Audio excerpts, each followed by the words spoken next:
Carrie has more on that.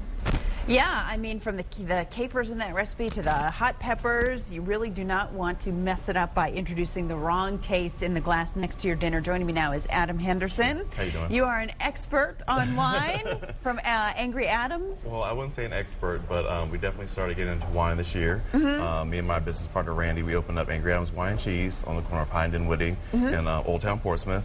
And you really get all your experience from doing a lot of drinking and tasting. It's pretty much the only way to do it. For you. I know. Okay, so you were sitting here during Yes. that recipe, so you saw what he was making there between the scallop appetizer and then the salmon Yes. on the cold salad with Sure. the hot pepper topping and the cream and all that. So what do you want to pair with that that's not going to be too strong, but, you know, Sure. bring something of its own to the table? I brought two of our favorite wines right now in the store. We have Cupcake, which is a California winery, and what they do is they import grapes from around the world, and especially the Sauvignon Blanc grape. It's a New Zealand berry, and what they do is they grow the grapes on top of soil that's been naturally conditioned for hundreds of years of growing grapefruits. So when you grow the grapes on top of the soil and make the wine, you kind of get essence of grapefruit, lemon chiffon, and key lime. And what it does, it's kind of like bittersweet. It perfectly cuts your palate, so it opens it up for the oysters and mussels and lots of shellfish. So good for seafood. Yes, perfect for seafood. Okay, and you know, I saw this in the store the other day, and I almost bought it just because I thought the name was cute. Is it wrong to select your wine that way, Well, or just by the label or cute names, or should I know more? It's really about the juice that they use to make the wine.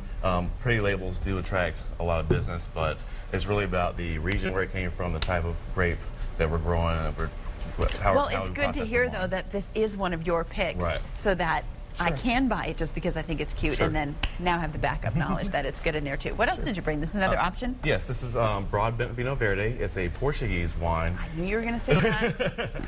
In Portugal, one of the main staples is lots of shellfish, lots of crawfish, lobster tail, oysters, mussels, scallops. It's Sauvignon Blanc style, but the difference in the berry is that it has like a natural effervescent, and it's not as grapefruity, not as citrusy, but it's just perfect for cut your palate for the seafood. I need to stop right now and shout out to everybody who was stationed with me when I was in the Navy in the Azores, Portugal, and we all got used to people saying, do you want red, white, or green wine? And when we went back to the U.S., I mean, everybody wanted to bring back the green wine because it's the only place it grew. Yep. And you brought some cheese. I did bring some cheese. This is our #1 selling cheese right now. It's called Raspberry Bellavitano.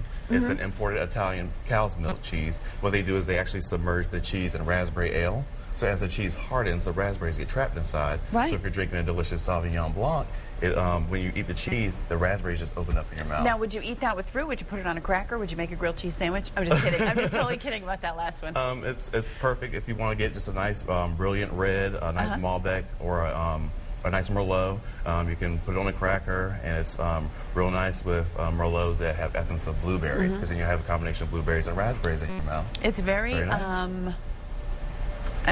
the word is escaping me. I don't want to say smelly, but I can smell it. It makes you feel good when you eat and drink. Fragrant. Yeah, That's a very, better very word fragrant, than smelly. very fragrant. It's Virginia Wine Month. So what's going on at Angry Adams? Do you have a selection of Yes, we wines? do. Can you help people learn about the wines coming from right around here? Sure. We have about 18 different wines from Virginia.